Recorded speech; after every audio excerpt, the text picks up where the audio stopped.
Muy buenas noches, bienvenidos a su programa Acción Positivo y gracias por esta oportunidad para estar de nuevo en sus hogares.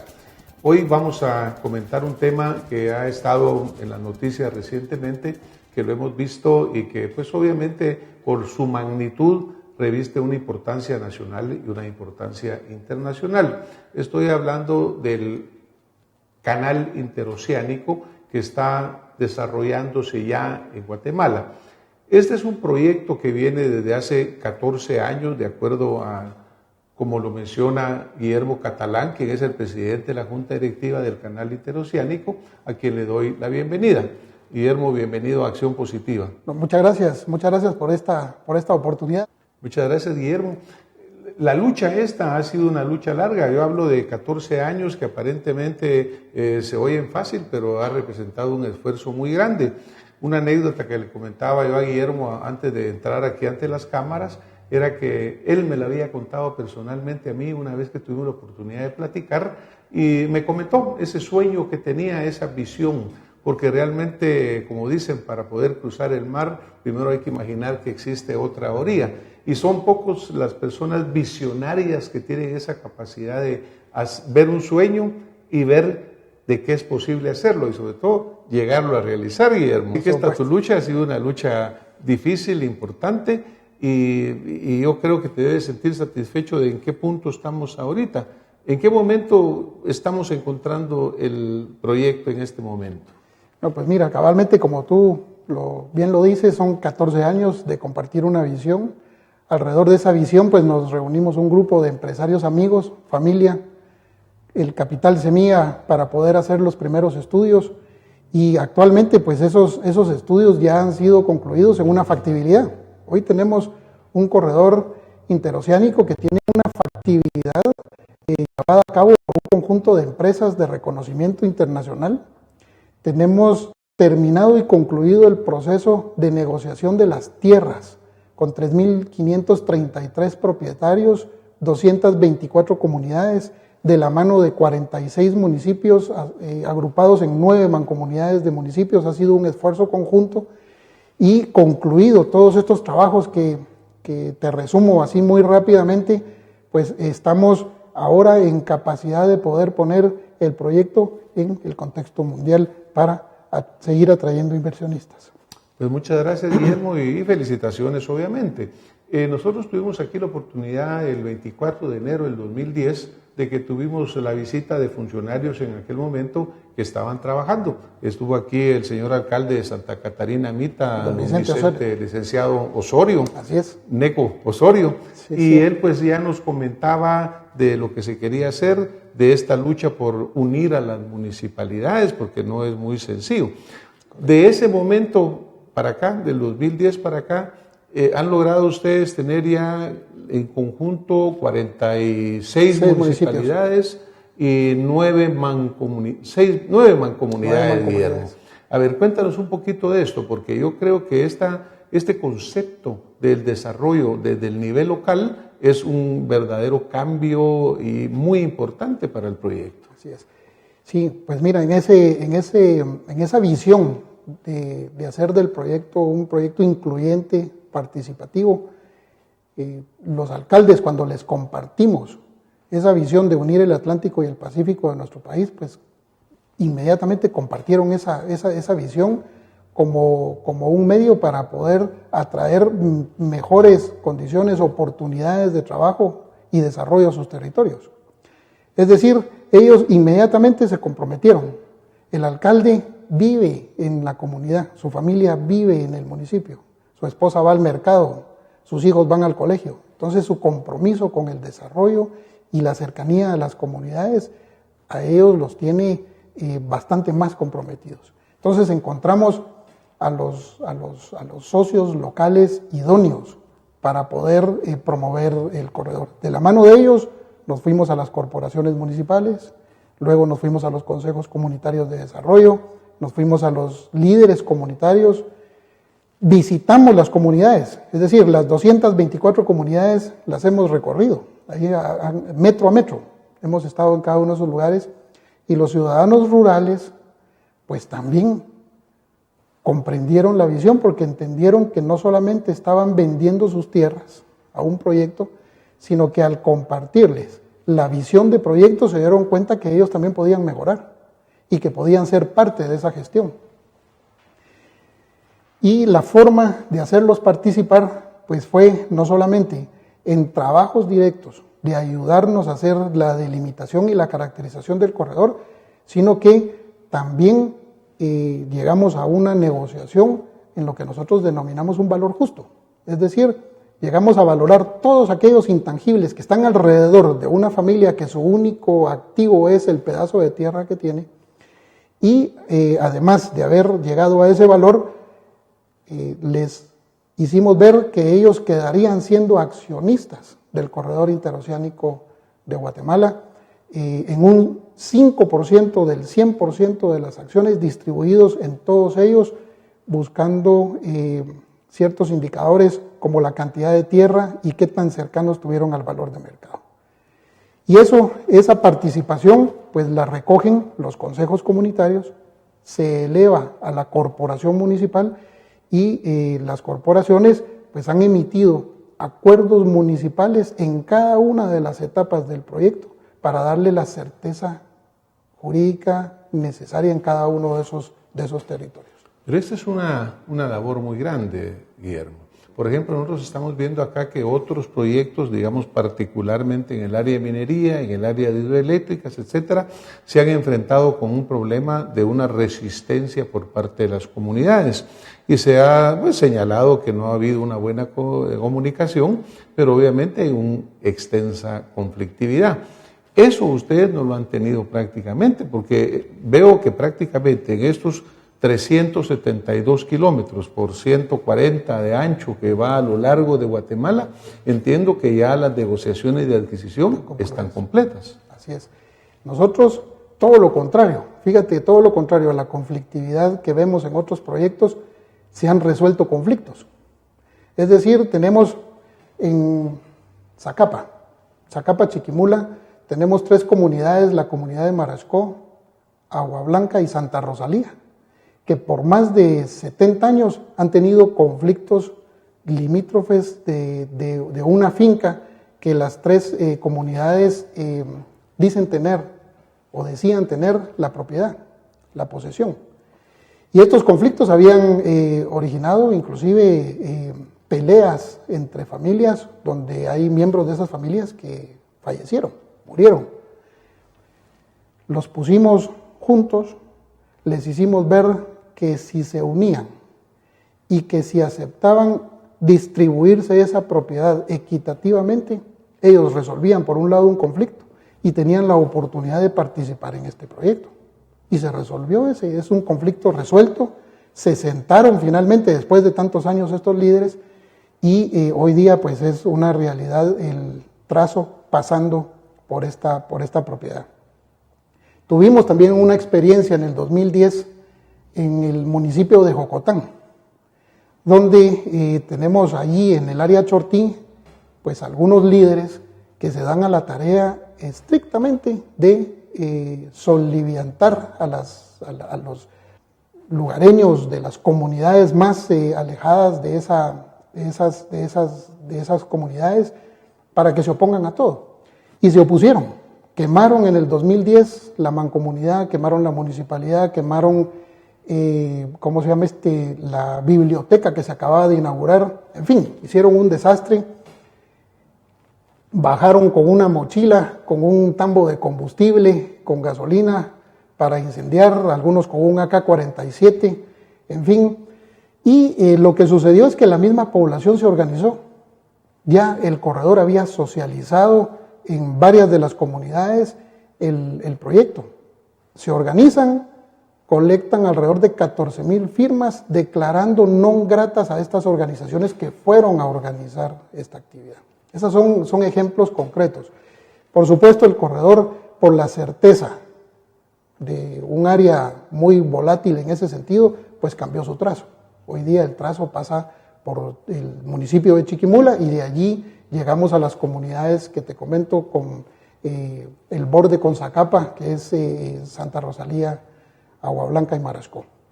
Ahora, obviamente, pues esos pobladores, tú mencionas que van a ser parte de ellos de la distribución accionaria. Correcto. Me comentabas que van a tener un 5% de la distribución accionaria. Las mancomunidades en sí, que es una figura también legal municipal muy importante y muy interesante, Guillermo, que ustedes han logrado conjuntar a estas mancomunidades, también tienen una participación. Toda esta pregunta viene a decir, porque tú sabes de que todos los temas, incluyendo estos que pueden ser de un gran beneficio, siempre tienen la controversia de decir, bueno, ¿y cómo se va a beneficiar efectivamente este vecino? ¿Cómo se va a beneficiar efectivamente esta mancomunidad? ¿Cómo va a ser en algún momento la distribución? ¿Qué les va a llegar a estas personas y a estas mancomunidades, Guillermo? La participación de las mancomunidades es por la vía de las acciones. Los municipios hacen uso de su autonomía municipal para poder participar en actividades económicas que promuevan el desarrollo de sus comunidades. Ellos tienen el 12% de las acciones del Corredor Interoceánico de Guatemala y ese 12% de acciones está regulado por un pacto social dentro de un instrumento, dentro de un acuerdo que le hemos denominado Alianza Público-Privado desde lo local, en la cual se establecen todas estas condiciones de relación, en la cual nosotros como empresarios nos hemos comprometido con las comunidades a respetar el medio ambiente, a respetar la voluntad de los pueblos indígenas, de las comunidades, en fin, todo aquello que es una preocupación de todas aquellas personas que viven en esas comunidades. Por el otro lado, las mancomunidades que representan a todas estas comunidades, pues también adquieren ciertos compromisos y tienen ciertos aportes. El más importante y relevante en este caso, todos son importantes, es reducir los costos de transacción. Es decir, un corredor que nosotros teníamos inicialmente con un trazo de alrededor de 500 kilómetros, se pudo reducir porque con la participación de todos los agentes sociales en una cadena de confianza, difícil de construir en nuestro país, al reducir este trazo, pues se reducen las inversiones y los costos operativos futuros. Entonces, al final, cuando tenemos, por un lado, la viabilidad de pasar por el trazo y por el otro lado, que la operación se va a ver reducida, si nosotros vemos que el costo operación de un contenedor kilómetro está en aproximadamente 37 centavos de dólar, para el año 2022 van a estar pasando por ahí alrededor de 3 millones de contenedores, pues el aporte de las mancomunidades es importante desde la perspectiva económica. Claro. Desde la perspectiva política y social, pues los municipios que tienen la capacidad de legislar a través de las resoluciones municipales o las ordenanzas municipales, pues le han dado el marco jurídico en cada uno de sus territorios para esa certeza tan importante que es la certeza jurídica. Bueno, pues digamos, tú tocaste algún punto importante porque nosotros estábamos hablando ya de los dividendos y cuánto van a recibir las comunidades, ¿no? Pero obviamente para que un proyecto pueda llegar al punto de repartir, claro, tiene que ser económicamente viable. Ahora, Guillermo, no está solo en esto, porque obviamente Panamá tiene ya su canal funcionando y está haciendo la ampliación del canal. Nicaragua está en esto, parece que ya firmaron con una empresa de Hong Kong para desarrollarlo. México tenía el proyecto en Tehuantepeque. A ver, ¿cómo llegas tú a concluir que el proyecto es económicamente viable, Guillermo? Bueno, pues mira, nosotros desde el inicio del corredor nos hicimos acompañar de consultores con credibilidad y con experiencia. Allí tuvimos a nuestro primer socio estratégico, que es el Instituto de Logística Internacional en Barcelona, una entidad que ha tenido la experiencia de dirigir proyectos importantes de infraestructura. Y a través de ellos pudimos contratar a otras entidades, como por ejemplo la empresa de la TEC Ingeniería en España, Global Insight, que estuvo en algún momento también con el proyecto, y algunas otras consultorías coordinadas por el instituto. Desarrollamos los primeros estudios de factibilidad y prefactibilidad que concluyeron en el año 2004. Es decir, del 99 al 2004 fueron estudios, puramente, con capital semilla de estos guatemaltecos, amigos cercanos que lo ponen. Cabalmente en ese año donde ya se evidenciaba una oportunidad para el país, porque es importante, las rutas de comercio siempre se necesitan y se van saturando en el tiempo. Ya se hablaba de la saturación del Canal de Panamá, pero había una duda si efectivamente se iba a ampliar. Pero se hace el referéndum. En el 2005 Panamá anuncia que va a la expansión y todo el trabajo que estaba hecho pasó a ser obsoleto. Contratamos nuevos estudios. Para entonces ya nos habíamos acercado al Banco Interamericano de Desarrollo, ya nos habíamos acercado al BNP Paribas, ya nos habíamos acercado a algunos bancos de inversión, porque obviamente al concluir la primera etapa de estudios, pues ya entrábamos en una fase puramente financiera, ya podíamos presentarnos. Con esta nueva duda, en el sentido de que se ampliaba el canal, pues entonces a hacer nuevos estudios, pero ahora de la mano de consultores ya reconocidos por estas instituciones, a un nivel un poquito arriba, siempre coordinado por el Instituto de Logística Internacional. Esos estudios concluyen en el año 2007, a finales del 2007. Y la conclusión fue aún mejor para nuestro país. ¿Por qué? Porque en ese momento se habían ya demostrado las hipótesis del 2004, en el sentido de que el crecimiento del comercio mundial, que se ha sostenido en alrededor de un 4.5% por año, pues el Canal de Panamá estaría saturado para el 2008 y que estaría saturado para el 2023 nuevamente, resultado de ese crecimiento. De tal manera que se abría una ventana de oportunidad en base a ese parámetro. Y por el otro lado, la gran noticia es que la industria del transporte marítimo estaba emigrando de buques super post-Panamax, que son aquellos bastante más grandes que los que hoy día no pasan por el canal y podrán pasar. Es decir, hoy día están pasando por el Canal de Panamá buques hasta de 5.500 teus, contenedores de 20 pies. Con la ampliación van a poder pasar los de 12.600 teus que hoy no pueden pasar por el Canal de Panamá.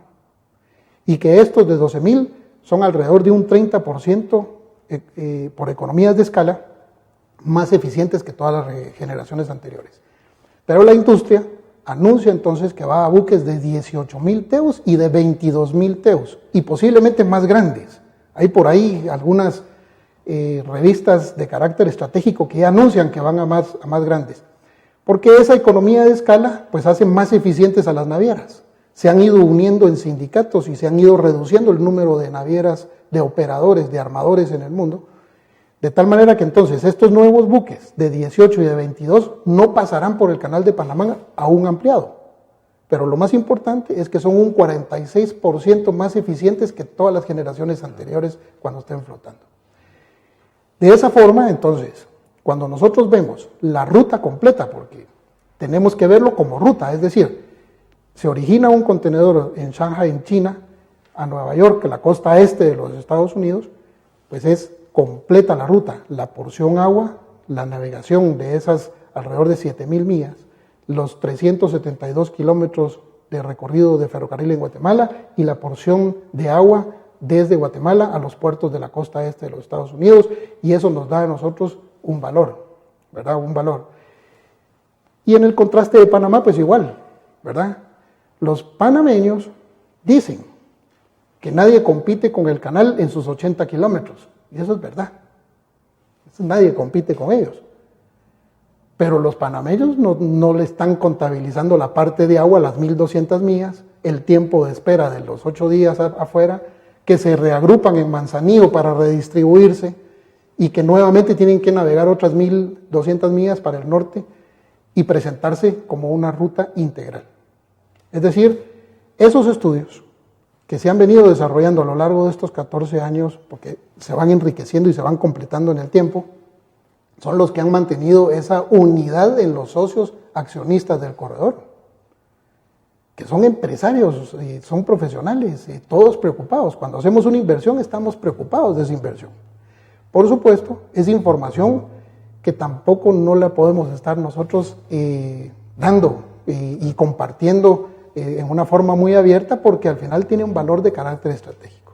Entonces, para concluir esta parte, digamos, Guatemala tenemos una oportunidad importante. Con un corredor que ya está estructurado, tenemos solucionado un tema político y social en el área del corredor, con la participación de esta estructura desde lo local, que va más avanzada que un proyecto de inversión en Nicaragua o que un proyecto que inicie en México próximamente. Para nosotros, una inversión de 40,000 millones en Nicaragua hace un proyecto insostenible desde la parte económico-financiera, porque al final la interrogante que nos debemos hacer es cuál va a ser la tarifa que va a tener ese canal si se llegase a construir, a menos de que fuera pérdida la inversión, que esas no creo que existan. Y por el otro lado, en el caso de México, pues México en el 2002, la Secretaría de Transporte de México lanza una licitación para estudiar Salina Cruz, Coatzacoalcos, y concluye en ese entonces con algunas inviabilidades, en el sentido de las expropiaciones que habría que hacer en el territorio mexicano, el macizo montañoso, que es bastante más pronunciado en esa área, y que debían de compatibilizarse dos estados desde la perspectiva jurídica. Ahora bien, de esas dos iniciativas, México es bastante más creíble, es decir, tenemos una amenaza real. México, los mexicanos se unen en un proyecto, tienen una visión de país. México tiene la capacidad económica de hacerlo. Y México tiene un gobierno creíble. Y esa sí efectivamente es una amenaza. Pero hoy día, somos el proyecto en la región más avanzado y somos el proyecto que representa una oportunidad para todos nosotros, porque es una oportunidad de país, de región. El corredor se desarrolla en un entorno trinacional, Honduras, El Salvador, es decir, es un proyecto que va a impactar en 3 países. Pero Honduras, por cierto, tiene su proyecto tiene también. Un proyecto, así es. Honduras tiene un pequeño proyecto ahí que es un poco más largo que el nuestro en cuanto a kilometraje, pero también tienen algún proyecto ahí, ¿no? Tienen 2 proyectos, los hondureños. Los hondureños tienen un proyecto que han venido impulsando de la mano con El Salvador-Honduras, que es Puerto Cortés para salir al puerto La Unión en el sureste de El Salvador. Y tienen otro proyecto que es del Atlántico de Honduras hacia el Golfo de Fonseca, ¿verdad? Donde convergen los 3 países, que ese tiene un recorrido de aproximadamente 250 kilómetros. Ese es un proyecto que ha estado ahí empolvado, pero que ahora el presidente Lobos de Honduras lo revive. Es decir, me imagino, ¿verdad? Me imagino que después de que Guatemala presenta su iniciativa, pues todos revisaron sus carpetas estratégicas. Y alguien les tiene que haber dicho, mire, esto es viable, estúdienlo, ¿verdad? Ahí están los nicaragüenses, están los hondureños, están los salvadoreños y están los mexicanos. Es decir, tenemos hoy día competencia, no estamos solos, como bien lo decías, pero somos los más avanzados. Pues es importante, aunque por otro lado entiendo que ya Nicaragua firmó recientemente con Hong Kong Nicaragua Company o algo, ese proyecto para empezar los estudios de factibilidad, ¿verdad? A través del río San Juan y llegando a los Grandes Lagos y de ahí saliendo para el Pacífico. Pero como tú dices, pues ya está adelantado el proyecto de Guatemala, el proyecto nuestro, por así decirlo. Ahora, esto es una inversión, una alianza pública-privada a nivel local, pero el gobierno central recientemente declara también que es de interés público, de interés nacional. Correcto. ¿Cuál es el apoyo que tú esperas recibir del gobierno central en este caso? Pues bien, mira, nosotros con la declaración retrocedía un poco. El señor presidente Otto Pérez Molina nos brindó su apoyo desde el inicio. Coincidentemente, cuando él queda como presidente electo en el 2011, concluyen los estudios de factibilidad del corredor interoceánico de Guatemala. Ya con todas estas incorporadas, todas estas posibilidades, porque ya incluía a México ya incluía a Nicaragua, la ampliación del canal de Panamá, pues bastante más completo. Y para nosotros era un momento, para todos, muy especial, porque además de eso habíamos concluido el proceso de negociación con los propietarios. Y qué mejor como noticia que nosotros pudiéramos recibir públicamente esa factibilidad, porque era un logro importante, ¿verdad? Y que consolidaba, por otro lado, las inversiones realizadas en el corredor. Y nos dimos cita en el estadio municipal de Zacapa, donde participaron allí los 14,000 familiares y propietarios de la tierra. Participaron los consejos comunitarios de desarrollo, participaron las corporaciones municipales, los 46 alcaldes, y fíjate que aquí hay un proceso muy interesante, porque participan los exalcaldes y participan los nuevos alcaldes electos. En un ejemplo de continuidad, porque igualmente comparten la visión, lo que hablábamos al principio. El alcalde electo, aunque había sido su contrincante, el que estaba por entregar, él estaba ahí participando porque hay un beneficio en el tiempo de sus comunidades. Y el presidente participa y nos da su primer espaldarazo. Por supuesto, las dudas que debían de existir, presentes, el escepticismo en los asesores presente, porque es como debe de ser, y en el tiempo nos fuimos dando a la tarea de irle dando respuesta a esas inquietudes. Algunos están convencidos, otros no, ¿verdad? Pero ya no sabemos si es porque no entienden o qué es lo que pasa. Pero al final, solo para terminarte esta parte, concluimos con la declaración de interés de utilidad pública de interés nacional, en Consejo de Ministros, el señor presidente y su gobierno le da el abrazo a todo lo hecho para dar la certeza jurídica del compromiso del Estado en todo aquello que deba de ser un facilitador para que el proyecto sea una realidad. Muchas gracias, Guillermo. Esta noche nos vamos a tener que ir, pero este proyecto, este canal interoceánico es de tan gran importancia que nos permitimos pedirle a Guillermo Catalán que continuemos la otra semana. Así que hoy nos vamos a tener que ir por razón de tiempo. Pero por favor, acompáñenos el próximo domingo para continuar comentando sobre este tan importante tema. Muchas gracias, buenas noches. Nos vemos el otro domingo. Gracias.